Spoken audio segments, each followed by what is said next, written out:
Shalom and good day all, this is Tehillim29 back again for another DC comic book review, and in this DC comic book review we've got Fear State by Tamaki in the Detective Comics run, and of course Deathstroke by Joshua Williamson. Well, these reviews are going to be quite interesting, and so will the ratings. So now it's time to move on to the first comic that will be reviewed. So moving on to the first comic, which is Detective Comics Batman by Mariko Tamaki. And starting off with first things first, does this cover in any way, shape or form connect to something that is happening inside the story? Sure enough it does, and I give it a direct 7 out of 10. Great job, Mariko Tamaki. And good information that you gave over to the cover artist. So, moving into the next thing. The artwork, which we'll see the beginning, middle, and of course the end.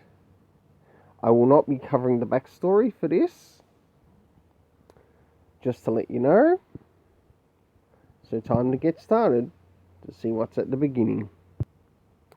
So starting off with first things first, in the art we've got the Gotham City morgue. At least we know where we are.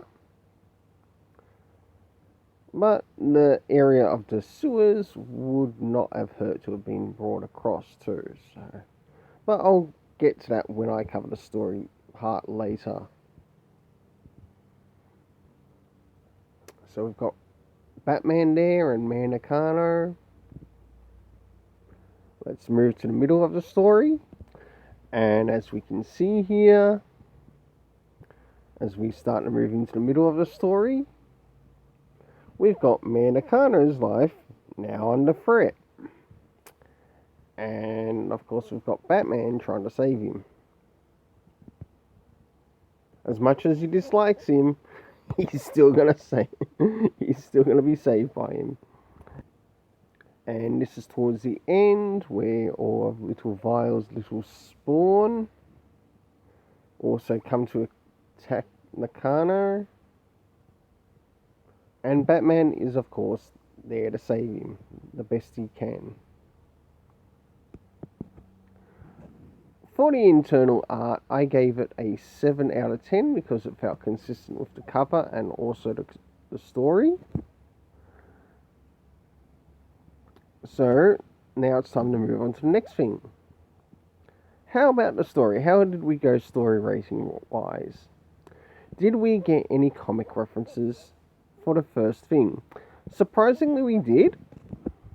And the comic references were issue 1027 and 1042. Thank you very much. As that will be good for any readers of the Detective Comics Batman as to where they can follow up certain parts of this comic and where it connects to in previous issues. In regards to time, we didn't get anything in relation to time as to what time this took place throughout Gotham City. The location, of course, being Gotham City, we end up going to the morgue as well as the sewers, to which the cast of characters was made up of Batman, and we got to see him with Manacano.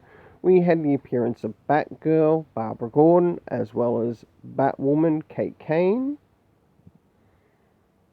Apart from that, that was pretty much all of the characters that made an appearance in this. So therefore giving a story rating of 7 out of 10. It was quite interesting in this particular issue. I still need to get around to reading the back story of this, but I did like what I read of this first story.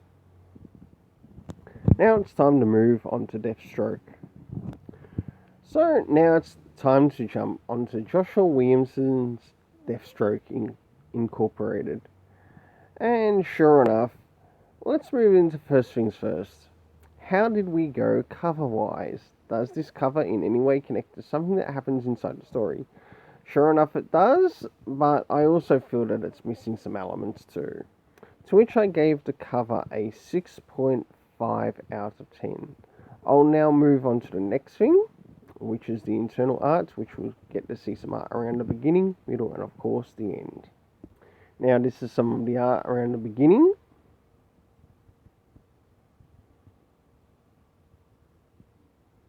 And as you can see, we've got Deathstroke there, Toyman and the other one, Black Canary. You'll soon see that we encounter some other characters. And as we jump towards the middle, we can see someone's wearing the Hellbat suit of Batman, even though it's not Batman.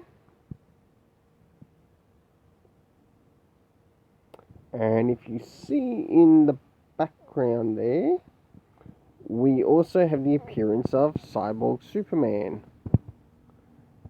Even though the page I'm using isn't quite the best to show that, I'll now move towards the end. And as we move towards the end, we've got some really nice art here.